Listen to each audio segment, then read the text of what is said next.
Hello, welcome to another video on Outdoor Days. Today we're going to be taking a look at some of my favourite mushroom foraging books.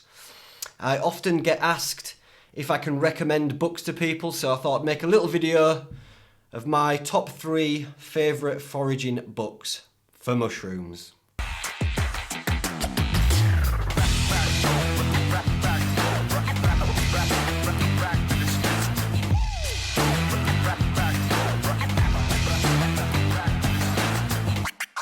Now the reason I've chose these 3 books is because they're all very different sizes and give you different things, let's say.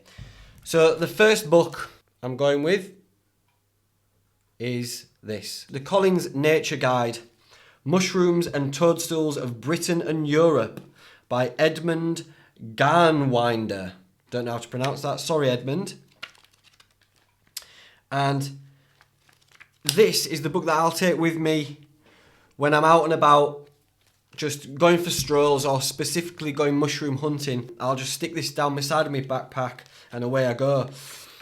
And it's excellent. It's got, as you can see here, it has a ruler down one side so you can measure things. It's got all the stems and shapes of tubes and gills, and it's a really good on-the-fly identifier. And the same in the back as well. It just has your basic shapes and a ruler down the side there.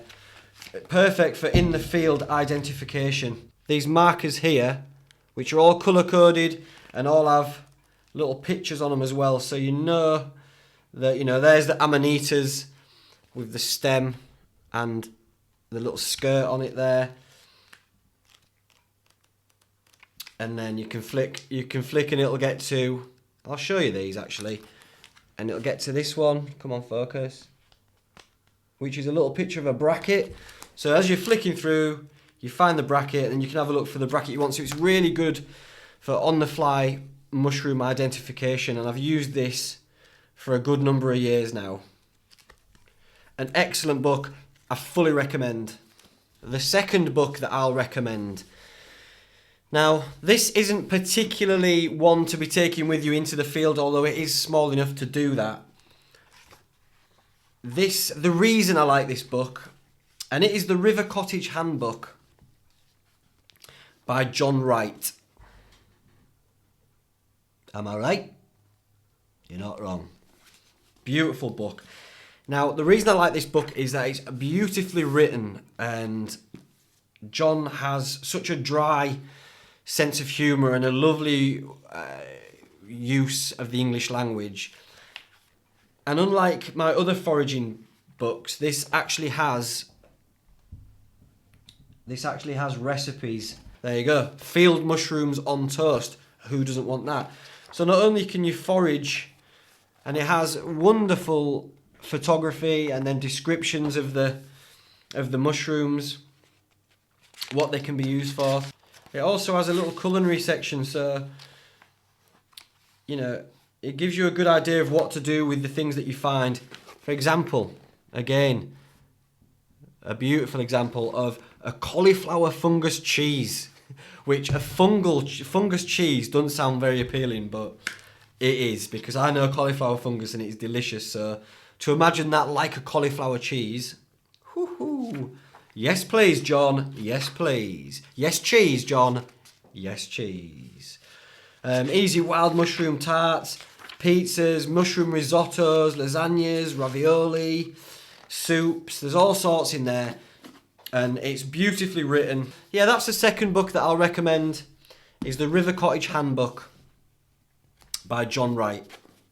Now, the third and final book, so I'll use this out in the field. I'll use that for my recipes and just to double check, but the Bible, for me, whoosh, is this.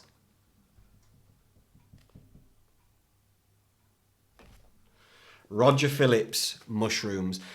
Also, I would like to just say rest in peace, Roger Phillips. He just recently passed away. A wonderful man and a great pioneer of all things fungal. And this book is in depth, mate. The photographs are stunning. The descriptions are very in depth. A beautiful book, absolutely stunning. It puts everything together. So, for an example, this is what I did this the other day actually when I found a Cicna, and they've got a lot of different things that look like it. The Russulas, and so that's the Cicna, but look how many different ones look exactly like it, and they're all clumped together in the same colour and things that might look like it, so you don't have to keep jumping around the book. Everything's compact and where it should be.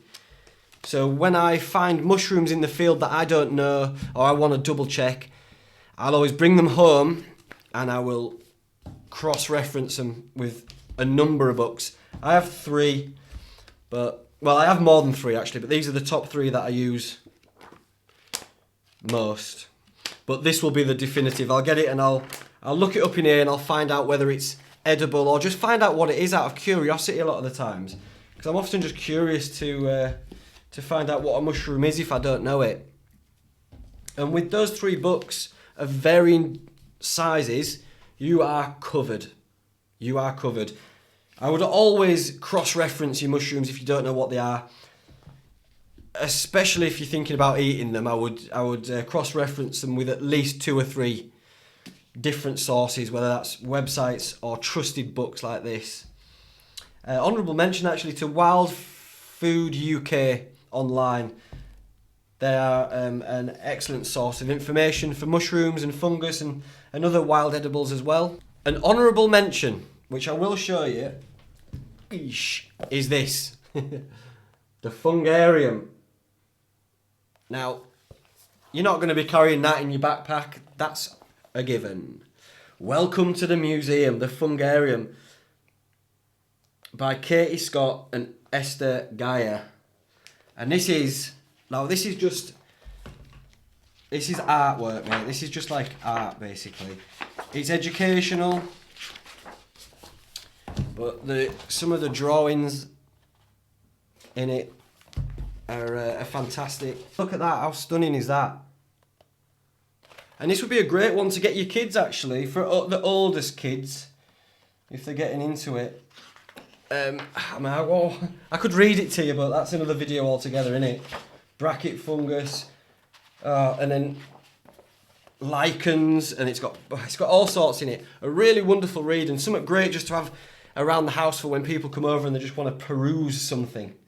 It's a wonderful peruser book, and a section on edible fungus. Look at this. It's such bright and colourful artwork, is what I'm going to call it. So, honourable mention to the Fungarium. Right, in no particular order, that's my top 3 mushroom foraging books. I'll leave a link for each one down below, so check them out if you want, and I'll see you again soon. Au revoir.